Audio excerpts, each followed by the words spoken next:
तुम्हाला पण भाकरी खायला आवडत नाही का? मग बनवा मस्तपैकी ज्वारीच्या पिठाची मस्त जाळीदार असा उत्तापा. तर त्यासाठी ना आपल्याला एका मिक्सरच्या भांड्यामध्ये 1 वाटी इतकं ज्वारीचं पीठ घ्यायचं, 1 वाटी रवा घालायचा.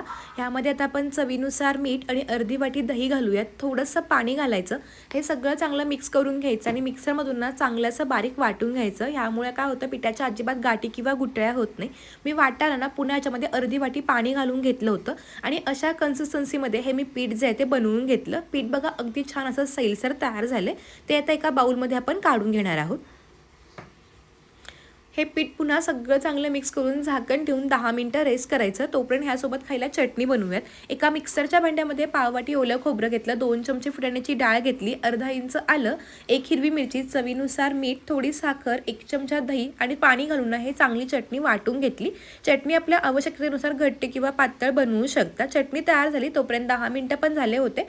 पीठ पण बघा चांगलं असं रेस्ट झालेलं आहे. रवा चांगला भिजला गेलेला आहे. यामध्ये बारीक चिरून घेतलेली हिरवी मिरची, भरपूर सारी बारीक चिरून घेतलेली कोथिंबीर घालायची. तुमच्याकडे असतील तर तुम्ही आणखीन थोड्या भाज्या पण यामध्ये ॲड करू शकता.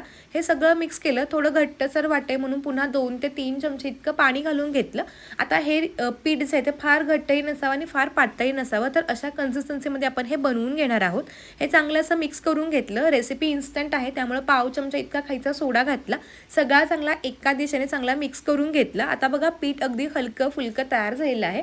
गॅसवरती नॉनस्टिकचा तवा ठेवला. तवा कडकडीत तापवला. थोडंसं तेल घालून घ्यायचं. एक पळी घालून थोडं जाडसर पसरवून घ्यायचं आणि गॅस मोठा ठेवायचा. 2 ते 3 मिनिटांनंतर छान जाळी पडायला सुरू होते. आता गॅस मध्यम करायचा.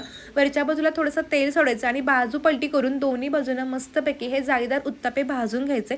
खायला खूप मस्त लागतात, अगदी सॉफ्ट लागतात. त्यामुळे तुम्ही नक्की एकदा ज्वारीच्या पिठाचे हे उत्तापे करून बघा.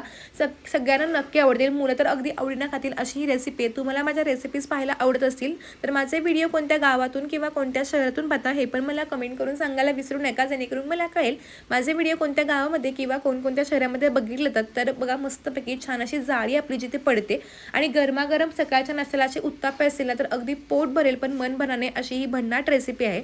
गरमागरम उत्तापे आपण काढून घेऊयात आणि आपण सोबत तयार केलेल्या चटणीसोबत लगेचच सर्व करून घेऊयात.